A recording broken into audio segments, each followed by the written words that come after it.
The call came on December 18th, while I was in a board meeting discussing our Q4 projections. I let it go to voicemail. When the meeting ended at 4:30 p.m., I saw 3 missed calls from my younger sister Rachel and a text that read, "Call me Ihi. About Christmas." I stepped into my corner office, 14th floor of Boston Medical Center's research tower, and called back. "Finally," Rachel answered, irritation sharp in her voice. "I've been trying to reach you for hours." "I was in a board meeting." "What's going on?" "It's about Christmas Eve. Mom and Dad's annual party." She paused. "We need you to skip it this year." I set down my coffee. "Excuse me. Look, don't make this a big thing. It's just, my boyfriend is coming. Dr. Marcus Chin. He's a cardiothoracic surgeon at Mass General and he's kind of a big deal. He's being considered for department head. And I've told him about our family. About how successful we all are. Dad's accounting firm, Mom's interior design business, me working in pharmaceutical sales." She trailed off. "But not about me. Natalie, come on. You know how it is. You're 34, still single, living in that tiny apartment, working some hospital job we don't really understand. Marcus comes from a family of doctors and academics. If he meets you and realizes you're, well, struggling, it's going to raise questions about our family." I looked at the wall across from my desk. At the framed Fortune magazine cover, "The Future of Healthcare Technology. Meet Dr. Natalie Morrison, 32, whose AI platform is saving lives." At the Incorporated magazine, Innovator of the Year award. At my credentials: MD from Johns Hopkins, MBA from Wharton, PhD in biomedical engineering from MIT. "What exactly did you tell Marcus about me?" I asked quietly. "I said you work at a hospital in an administrative role. Which is technically true, right? You do work at BMC. Rachel. Please, Nat. This is important to me. Marcus is the one. I can feel it. His family is hosting us for New Year's and I need everything to be perfect before then. Having you at Christmas with Mom asking you those pitying questions about your job and Dad making awkward comments about you still renting, it would ruin the image I've built." I heard rustling on the line, then my mother's voice joined. "Natalie, honey," Rachel put me on speaker. "Your father's here too." "Great." Mom's tone turned pleading. "Sweetheart, we're not trying to hurt you. We just want Rachel to have her moment. You understand, don't you? She's finally found someone wonderful and we don't want anything to complicate things." "By anything, you mean me." "That's not what we're saying," Dad interjected. "We're just thinking about first impressions. Marcus is very accomplished and Rachel wants to present our family in the best light. Maybe it's better if you sit this one out just this year. We'll do something special together after the holidays, just the 4 of us." I closed my eyes. "So you're all agreeing that I'm too embarrassing to attend my own family's Christmas?" "Don't be dramatic," Rachel snapped. "We're trying to be practical. You've always been the sensitive one, making everything about you." I said okay. Silence. You're okay with this?" Mom sounded surprised. "You've made your position clear. I won't attend Christmas Eve. Is there anything else?" "Well, so, thank you for understanding, sweetheart. We'll make it up to you, I promise." I hung up without responding. My assistant David knocked and poked his head in. "Dr. Morrison?" Dr. Chin from Mass General just confirmed his consultation appointment for the 27th. He's evaluating our cardiac monitoring AI for his department. I looked up sharply. "Dr. Marcus Chin? Cardiothoracic surgery." David checked his tablet. "That's him. Apparently he heard about our platform at the American Heart Association conference and wants to see a demo. The chief specifically requested you handle this one personally. Says Chin could bring the entire Mass General cardiac program into our client base." My hands were steady as I opened my calendar. "What time?" 2 p.m. on December 27th. "I've blocked your afternoon." "Perfect. Thank you, David." After he left, I pulled up Dr. Marcus Chen's profile. Harvard Medical School, top of his class. Cardiothoracic surgery residency at Johns Hopkins. Published extensively on minimally invasive cardiac procedures. Currently being considered for chief of cardiothoracic surgery at Mass General at age 37. Impressive credentials. He had no idea he was dating the sister of the woman whose technology he was coming to evaluate. The woman his girlfriend had deemed too embarrassing to meet. Growing up, I was always the weird one. Rachel was 2 years younger, bubbly and social, the daughter who brought home cheerleading trophies and prom queen crowns. She'd majored in communications, went into pharmaceutical sales, made a comfortable living, and lived in a trendy apartment in Cambridge that our parents helped her afford. I'd been the awkward kid who spent weekends in the library, who got a full scholarship to MIT at 16, who graduated with a triple major at 19. While Rachel was pledging sororities, I was publishing research papers. While she was dating football players, I was in medical school. My parents had never quite known what to do with me. "You're so serious all the time," Mom would say. "Can't you just relax and enjoy life like your sister?" Dad's version: "Not everyone needs 3 degrees, Natalie. Sometimes you need to know when enough is enough." I'd completed my MD at Johns Hopkins at 24. Then a PhD in biomedical engineering at MIT. Then an MBA at Wharton while working as a trauma surgeon at Boston Medical Center. At 28, I'd burned out completely. I'd been in the ER for 36 hours straight when I lost a patient, a 15-year-old girl with an undetected cardiac arrhythmia. Her EKG had looked normal. By the time we realized something was wrong, it was too late. I'd sat in the break room at 4 a.m. staring at her chart thinking, there has to be a better way. That's when I started building CareLink AI. The concept was simple: an artificial intelligence platform that continuously monitored patient vitals, recognized subtle patterns that humans missed, and predicted complications before they became catastrophic. The execution was brutally complex. Algorithms, machine learning, clinical trials, FDA approval, hospital integration. I'd used my savings, $400,000 from surgical work and smart investments, to build the first prototype. 18 months later, we had our first client, a small community hospital in Vermont. Within 3 years, we had 60 hospitals across 12 states. Within 5 years, we'd prevented over 2,400 documented patient deaths. Last year's revenue, $180 million. Current company valuation, $3.2 billion. I own 68% of it. Forbes had called me the surgeon who's saving more lives outside the OR than she ever could inside it. Fortune had profiled our AI platform as the future of preventive healthcare. The New England Journal of Medicine had published our outcomes data showing a 34% reduction in unexpected patient mortality at hospitals using our system. My family had no idea. When they asked about my work, I said, I work in healthcare technology at BMC, and changed the subject. When they saw my modest 2-bedroom apartment in Jamaica Plain, I didn't mention the $6.2 million penthouse I owned in Back Bay as an investment. When they assumed I was struggling financially, I didn't correct them. I wasn't hiding out of shame. I was conducting an experiment.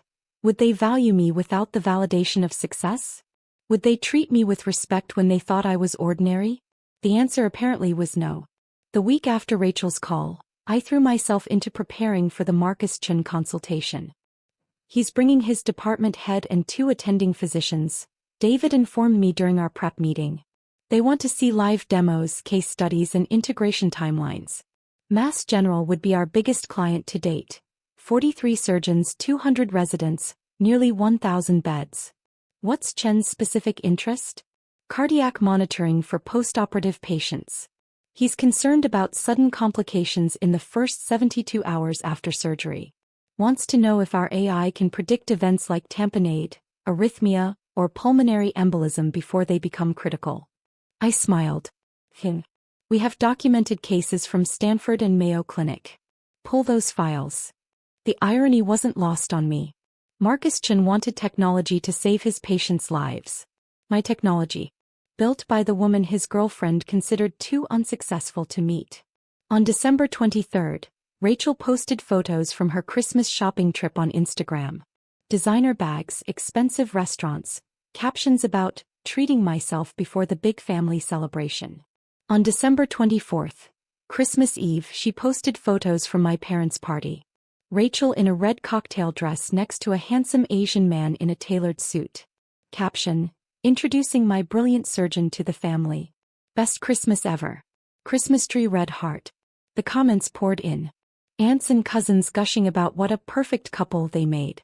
Friends congratulating Rachel on finally finding someone at her level. I screenshot every single post from my records. That evening, while my family celebrated without me, I had Christmas dinner with my executive team and their families.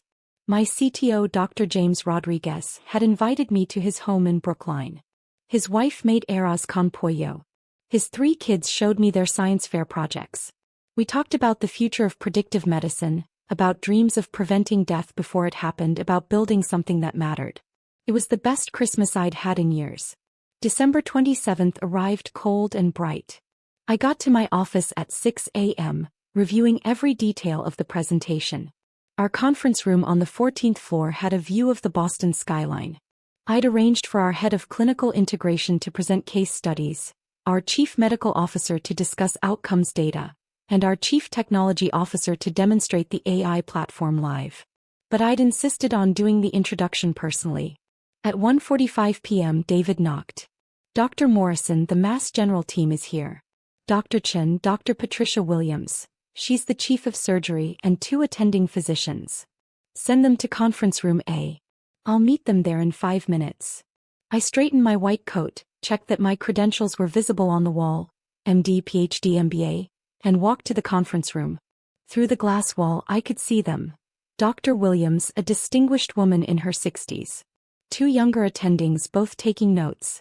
And Marcus Chen, tall and confident in scrubs and a white coat, gesturing animatedly as he explained something. He looked exactly like his photos. Handsome, polished, the kind of person who'd never been told no. I pushed open the door. Good afternoon. I'm Dr. Natalie Morrison, founder and CEO of CareLink AI. Welcome to Boston Medical Center. Dr. Williams stood immediately, extending her hand. Dr. Morrison, it's an honor. I've been following your work for 2 years. The mortality reduction data from your Stanford trial was extraordinary. Thank you. We're excited to discuss how CareLink could benefit Mass General's patients. I shook hands with the 2 attendings, then turned to Marcus. He was staring at me, hand extended, his expression polite but slightly puzzled. Dr. Chen, I said, gripping his hand firmly. Welcome. I understand you're particularly interested in postoperative cardiac monitoring. Yes. Thank you for meeting with us, Dr. Morrison. His voice was uncertain, like he was trying to place me. We sat. I gestured to the screen behind me where our company logo appeared. CareLink AI with our tagline, predicting complications. Saving lives. Before we begin the technical presentation, let me give you some context about CareLink's development. I spoke for 10 minutes about my background. Trauma surgeon turned engineer, the patient I'd lost, the technology I'd built in response. I showed them our FDA approval documentation, our clinical trial results, our client hospitals. Marcus was taking notes, but I caught him glancing at me repeatedly, his expression growing more confused. Then Dr. Williams said something that changed everything. Dr. Morrison, I have to ask. I thought I read somewhere that you have family in Boston. Is that right? I do. My parents live in Newton and my younger sister lives in Cambridge. What does she do? Pharmaceutical sales. Marcus's pen stopped moving. Pharmaceutical sales, he repeated slowly. Your sister works in pharmaceutical sales. That's correct. He set down his pen. His face had gone pale. What's your sister's name? I met his eyes directly. Rachel Morrison. The room went absolutely silent. Marcus stood up so abruptly his chair rolled backwards. You're Rachel's sister. Rachel's sister Natalie. I am. But she said you worked in hospital administration. Some entry-level position. She said you were. He couldn't finish the sentence. Dr. Williams looked between us, confused. Is there a problem? Marcus's voice came out strangled. Rachel is my girlfriend. I met her family on Christmas Eve. She told me she had a sister who wasn't attending because she had to work. She said you worked in a low-level hospital job and weren't really part of the family's success story. The 2 attending physicians shifted uncomfortably. I kept my voice professional. I see. Dr. Chen, I want to assure you that your relationship with my sister has no bearing on this consultation. You're here to evaluate technology that could benefit your patients. That's all that matters. You're the CEO, he said faintly. You founded this company. You're the woman on the Fortune magazine cover. I am. Rachel said she told me you were struggling. That you lived in a tiny apartment and worked some job nobody in the family understood. That's why you weren't at Christmas. She said having you there would give you the wrong impression of her family, I finished. Yes, I'm aware of her reasoning. Dr. Williams cleared her throat. Perhaps we should reschedule this meeting. That won't be necessary, I said calmly. Dr. Chen, I understand this is awkward. But you came here to evaluate whether CareLink AI can help your postoperative cardiac patients. Can we focus on that? Marcus sank back into his chair. His hands were shaking. I need to call Rachel. You can call her after the meeting. Right now, I have 3 of Mass General's top physicians in this room, and I'd like to show you technology that could save lives. Unless you'd prefer to leave. He stared at me, then at Dr. Williams, then back at me. No, he said finally. No, I want to see the presentation. For the next 90 minutes I walked them through everything. Case studies showing our AI predicting cardiac tamponade 47 minutes before clinical symptoms appeared. Data from Mayo Clinic demonstrating a 41% reduction in postoperative pulmonary embolisms. Live demonstrations of our platform identifying subtle arrhythmias that wouldn't be caught until the next scheduled EKG. Marcus asked sharp, intelligent questions. He was a good doctor, I could see that. He cared about his patients, understood the technology, recognized its potential. But every few minutes his eyes would drift to the wall behind me, where the Fortune magazine cover hung in a frame. My face, younger but unmistakable, with the headline, Healthcare Tech CEO of the Year, the surgeon who built an AI to save lives. When the presentation ended, Dr. Williams was beaming. This is exactly what we need. Dr. Morrison, I'd like to move forward with a pilot program immediately. 40 beds in our cardiac ICU 3-month trial, with the goal of full integration if outcomes match your data. We can have a proposal to you by Friday. Excellent. She stood, shaking my hand warmly. This has been one of the most impressive presentations I've seen. Your parents must be incredibly proud. The room temperature dropped 10 degrees. I smiled politely. I'm sure they would be if they knew what I did for a living. Dr. Williams blinked. They don't know. It's complicated. Family dynamics often are. I turned to Marcus. Dr. Chen, thank you for bringing this opportunity to us. I look forward to working with Mass General. He stood, his face a mixture of shock, shame, and something else I couldn't identify. Dr. Morrison, could we speak privately? Just for a moment. I glanced at Dr. Williams. She nodded and ushered the other attendings out, murmuring about giving us a moment. When the door closed, Marcus turned to me, his composure cracking. I need to understand what's happening. Rachel specifically told me you weren't at Christmas because you'd be embarrassed. That you worked some low-level job and she was protecting you from meeting me because my family is accomplished, and it would make you feel bad about yourself. Is that what she told you? Yes. And now I find out you're a Fortune 500 CEO with 3 degrees and a company worth billions? That you've saved thousands of lives? What the hell is going on? I leaned against my desk. Marcus, what's going on is that my sister decided I was an embarrassment to her. That having you meet me would ruin the image she'd built of our family being successful. She asked me to skip Christmas and I agreed. But you're more successful than anyone in your family. I'm aware. Then why didn't you tell her? Why didn't you tell any of them? I met his eyes. Because I wanted to see if they'd value me without the success. If they'd treat me with basic decency when they thought I was ordinary. And they showed me they wouldn't.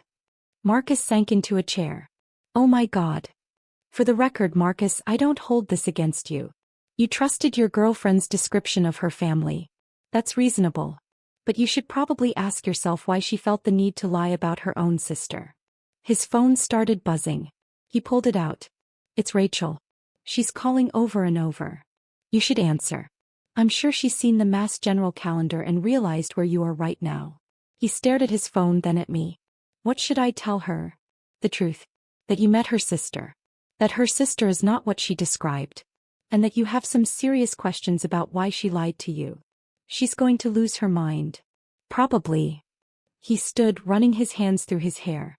Dr. Morrison. Natalie. I don't know what to say. I'm sorry.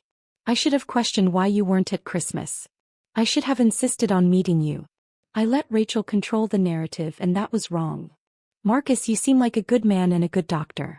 But you're dating someone who asked me to skip a family holiday because my existence would damage her image. That's something you need to think about. He nodded slowly. I will.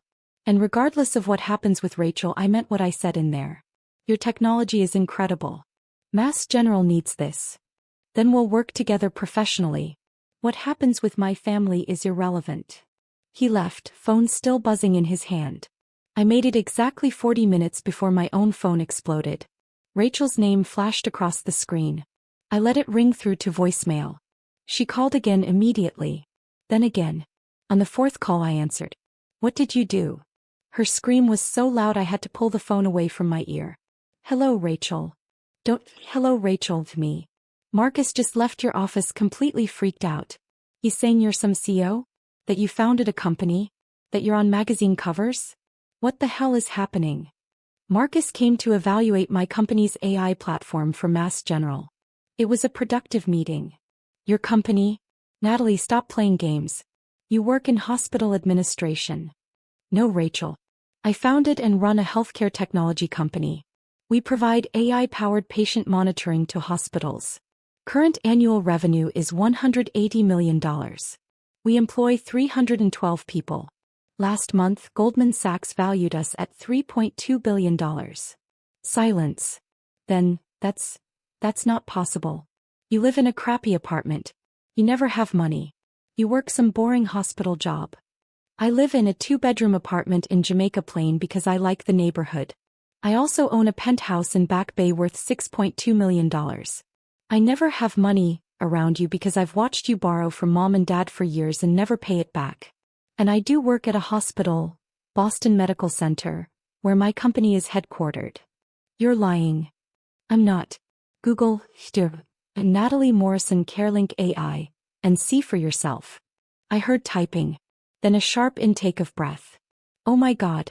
It's true. There are articles. Forbes, Fortune. You're on a magazine cover. Several, actually.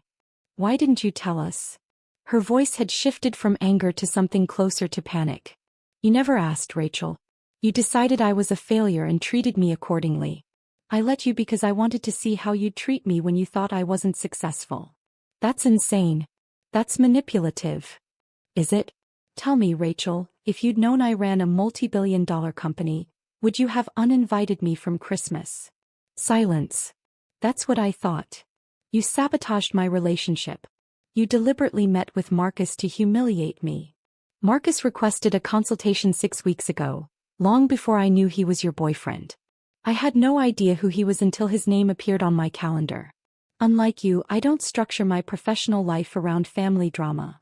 He's furious with me. He's questioning everything I told him about our family. Maybe you shouldn't have lied to him. I didn't lie.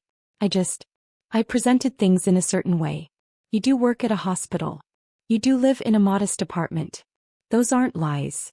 You told him I was too embarrassing to meet. That having me at Christmas would give him the wrong impression of our family. That I was struggling and you were protecting me. Those are lies, Rachel. I heard her breathing heavily. Then Mom's voice in the background. Rachel, what's happening? Let me talk to her. Mom wants to talk to you, Rachel said. Of course she does. There was shuffling, then Mom's voice, tight with confusion. Natalie? Rachel is very upset. She says you met Marcus today and told him some story about being a CEO. It's not a story, Mom. I am a CEO. I founded a healthcare technology company 7 years ago. We save lives using artificial intelligence. It's quite successful. Sweetheart, I don't understand. You never mentioned any of this. You never asked. You assumed I was struggling and I let you assume it because I wanted to see how you'd treat me. That's not fair. We've always supported you. You uninvited me from Christmas because Rachel thought I'd embarrass her boyfriend. You chose her image over my inclusion in my own family. That's not support, Mom. We were trying to help Rachel make a good impression.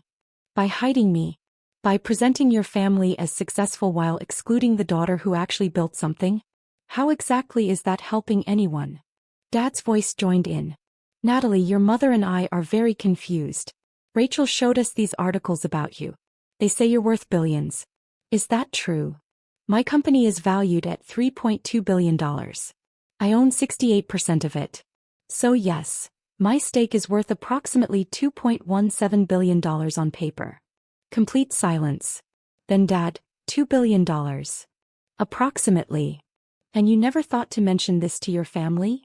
I mentioned it repeatedly, Dad. I told you I was working in healthcare technology. I told you I was building something important. You told me I had too many degrees, that I needed to relax like Rachel, that I was too serious. You decided I was the family failure without ever asking what I'd actually built. We didn't decide you were a failure. You excluded me from Christmas, Dad. Rachel explicitly said having me meet her boyfriend would give the wrong impression because I was struggling. You and Mom agreed. That's deciding I'm a failure. Mom's voice cracked. We made a mistake. Yes. You did. Can we fix this? Dad asked. Can you come to dinner? We need to talk about this properly. Why? So you can celebrate now that you know I'm successful? So you can tell your friends your daughter is a billionaire? Where was this interest when you thought I was ordinary? That's not fair, Rachel interjected, her voice venomous. You're punishing us for trying to protect my relationship. I'm not punishing anyone, Rachel. I'm running my company. Marcus came to evaluate my technology because he wants to save his patients' lives. The fact that it's inconvenient for you is irrelevant. He's talking about breaking up with me. He says he can't trust someone who lied about their own sister. Then maybe you shouldn't have lied about your own sister. I hate you. The line went dead.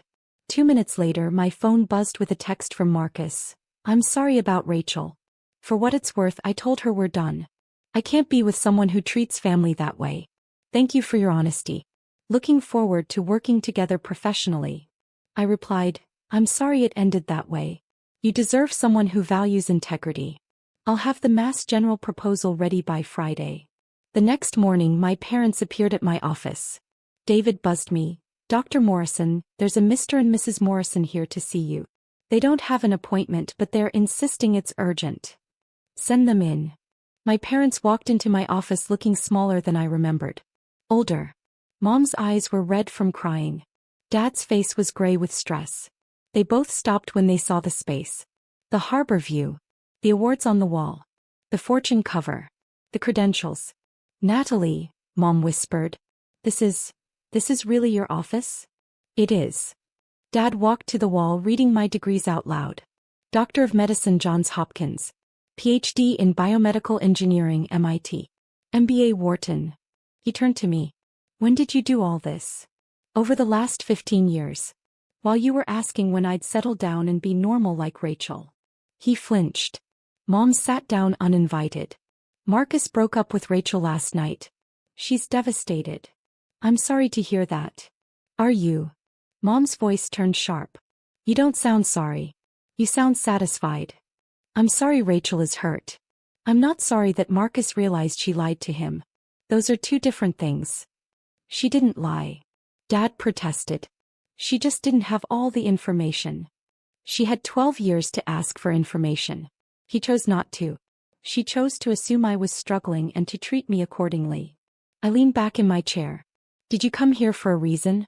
I have a meeting in 20 minutes. We came to apologize, Mom said quietly. We were wrong. About Christmas. About how we've treated you. About everything. Okay. That's it. What do you want me to say, Mom? Thank you for apologizing after you found out I'm successful? Thank you for valuing me now that I'm someone important. That's not fair. Dad's voice rose. We always valued you. You excluded me from a family holiday because Rachel thought I'd embarrass her. You told me to skip Christmas so I wouldn't give her boyfriend the wrong impression. Those are your exact words. I stood up. You valued the idea of a successful family more than you valued me as a person. We made a mistake, Mom pleaded. Can't you forgive us? Eventually, maybe. But not today. Not when you're only here because you found out I'm worth billions. If Marcus hadn't walked into this office, if he hadn't told Rachel who I really am, you'd still think I was the family failure. You'd still be planning future holidays without me to protect Rachel's image. Dad's shoulders sagged. What can we do to fix this? Figure out whether you want a relationship with me as I actually am, or whether you only want a relationship with the successful version that makes you look good. I checked my watch. Now if you'll excuse me, I have work to do. Natalie. David will show you out. They left without another word. That afternoon I got a text from Rachel. I hope you're happy. You destroyed my relationship and turned mom and dad against me. You've always been jealous of me being the favorite, and now you're using your money to punish us all. I didn't respond. 3 days later, Mass General signed a $24 million pilot program contract. Dr. Williams sent a personal note. Dr. Morrison, thank you for your professionalism during what must have been an incredibly awkward situation. Your integrity speaks volumes. Looking forward to saving lives together. New Year's Eve arrived quietly. I spent it with my executive team at a company celebration in our conference room. We toasted our achievements. 2,400 lives saved in the past year. 300 employees supported. 82 hospitals using our technology. At midnight my phone buzzed. Text from Marcus. Happy New Year, Dr. Morrison. Our pilot program starts Monday. Thank you for giving Mass General this opportunity. Text from Dr. Williams. Thank you for building something that matters. Here's to saving more lives in 2025. Text from Mom. Happy New Year, sweetheart. Your father and I are still hoping to talk when you're ready. We love you. We're sorry. I stared at Mom's message for a long time. Then I typed, Happy New Year, Mom. I need time. But I'm willing to talk eventually. On my terms. Her response came immediately. Anything you need. We'll wait. It wasn't forgiveness. Not yet. But it was a beginning. On January 2nd, Rachel called. I let it go to voicemail. She didn't leave a message. On January 5th, she sent a text. I'm sorry. Really sorry. Can we talk? I replied, not yet. Maybe someday. But not yet. On January 8th, the New England Journal of Medicine published our latest outcomes study. The headline, AI platform reduces hospital mortality by 34%, a multi-center analysis. That evening my parents sent a card to my office. Inside, in Dad's handwriting, we read the article. We're proud of you. We always should have been. We're sorry we didn't ask sooner. Love, Mom and Dad. I put the card on my desk next to the Fortune cover. On January 15th, I had coffee with Marcus at a cafe near BMC. How's the pilot going? I asked. Incredible. We've already caught 3 complications your AI predicted before clinical symptoms appeared. 1 patient would have died if we hadn't intervened when we did. He paused. You're saving lives, Natalie. Real lives. That's why I built it. I wanted to apologize again. For not questioning Rachel's story. For agreeing to a Christmas that excluded you. I should have known something was wrong. You trusted your girlfriend. That's normal. I trusted someone who lied about her own sister to make herself look better. That's not normal. He took a sip of coffee. For what it's worth, I told my parents what happened. They were horrified. My mother asked me to invite you to dinner to apologize on behalf of my family for being part of the reason you were excluded. I smiled. That's kind but unnecessary. She insists. She's very traditional about family honor. She feels partially responsible. Tell her I appreciate the gesture. Maybe in a few months. He nodded. Fair enough. As we stood to leave, he said, Rachel reached out last week. Asked if I'd reconsider. What did you say? I said no. I can't be with someone who treats family as disposable when they're inconvenient. That's a character issue, not a misunderstanding. He met my eyes. You deserved better than how they treated you. Thank you for seeing that. Anyone who actually looked would have seen it. After he left, I walked back to my office. The January sun was setting over Boston, painting the harbor in shades of gold and pink. My phone buzzed. Text from David. Dr. Morrison, Johns Hopkins wants to schedule a call. They're interested in implementing CareLink across their entire system. 1,200 beds. I smiled and typed back, schedule it. That night I sat in my penthouse, the one my family didn't know about, looking out over the city. My city. The city where I'd built something that mattered. My phone buzzed one more time. Text from Mom. I know you need space. But I wanted you to know. I told everyone at my book club what you do. Really do. About your company and the lives you've saved. I should have been telling everyone years ago. I should have asked. I'm sorry I didn't. So proud of you. Always have been, even when I didn't show it right. I stared at the message for a long time. Then I replied, "Thank you, Mom. Let's have coffee next week. Just us." Her response was immediate. "I'd love that. I'll be there whenever you say." It wasn't a full reconciliation. The hurt was still too fresh, the betrayal too recent. But it was a door opening slowly. Whether we walked through it together would depend on whether they could learn to value me for who I was, not what I'd achieved. Outside my window, Boston glittered with possibility. Inside my office tomorrow, we'd keep saving lives. And that, more than anything my family could say or do, was enough.